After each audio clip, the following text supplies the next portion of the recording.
All right, come on, let's go. As Juan Crookshank, your one and only Move Swiftly speaker, checking in for a daily Move Swiftly thought, giving you a perspective on teamwork that you will not get anywhere else. We do not teach you how to rise to the occasion. We teach you how to fall to your level of preparation. Hey, coordinates.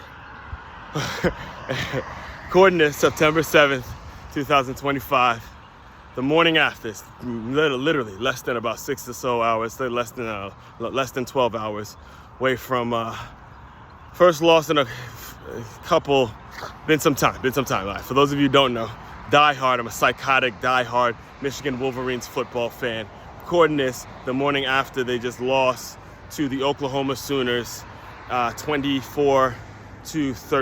All right, and there's a lot of takeaways that I'm going to get into and I'm going to dive into about maybe about an hour or so from this recording on the live stream, just full on takeaways, not only that game, but we're going to wrap it all up into something called Final Whistle Sunday, in which I'll be doing every Sunday as opposed to what I used to be doing before the football season, which is previewing the following week's theme and stuff like that. Now that college football is here, I just got to address it. And as speaking from the perspective of a diehard Michigan fan who also knows the game of football, all right? This is important that I say that because there's a lot of fans out there saying a lot of nonsense, and I'll get to it later on the live stream when I have a chance to really kind of collect my thoughts. But what I will say, just as an overview as a fan, there's a lot of good that's going to come from this loss. Mark my words. There's a lot of good that's going to come from that ass kicking that the Oklahoma Sooners just put on my Michigan Wolverines. And I say that because the tone of the Michigan fan base ever since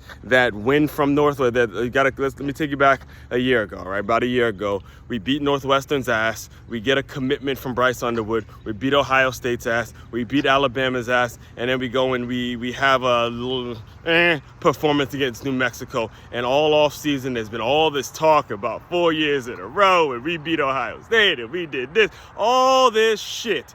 To the point now where the tone and the celebratory tone of the team, the celebratory tone of the program, we needed to get humbled. And again, there's a lot of good that's going to come from this loss, especially seeing how we lost. Plain and simple, we were outmatched, outplayed, outmatched, outcoached, outschemed, everything. You saw the difference in the two offenses. In one offense who had a quarterback and an OC that's been together, that knows each other, that knows how to really put formations together and put certain plays together. Like they really, really were in tune versus an offense that just had absolutely nothing going for them all night. And all that being said, all that was against us, all the how overmatched we were, how out-schemed we were, all that, we still had our opportunities to win the game that we plain and simple did not take advantage of. And that is an encouraging thought. Not necessarily a discouraging thought. It's actually an encouraging thought. So I'll tell you the positives. And again, we'll get into a little bit more of it later on in the live stream. But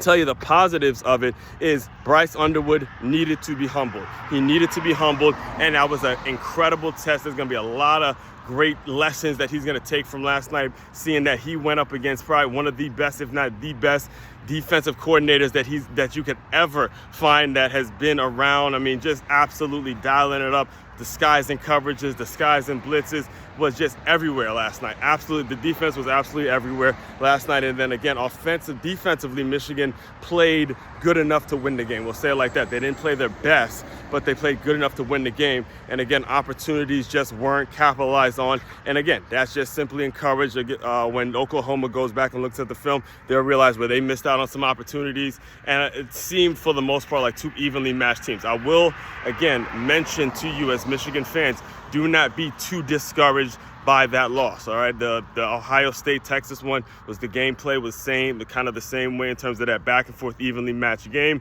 and we'll see how good Oklahoma is when they play against Texas this year. You know, there's a lot of the talent and the teams are not that far off. Just take some time to get things developed and get things kinked out, and get the kinks worked out and all that kind of stuff. Again, we're only in week 2.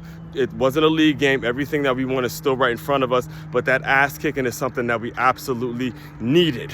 We needed that ass kicking to humble us and say, hey man, we ain't won shit yet. Yeah, we got Bryce Underwood. Yeah, we beat Ohio State, but we ain't won a damn thing yet. We ain't did shit in 2025 yet. So now we got to get get ourselves together, get our bearings under us. You know, Sharon Moore won't be coaching in the next 2 games. Go out here, go 2-0, and, you know, really start to make a run throughout this season. All right, so again, stay tuned, like, comment, subscribe to this channel. Main website to check out to dive deeper into all my work is makeyourmove.com. That's MakeYaMove.com. One-stop shop for your teamwork and your self-development needs. As one Crookshank, your one and only Move Swiftly speaker. Check it out. You guys continue to move swiftly. We will talk more soon.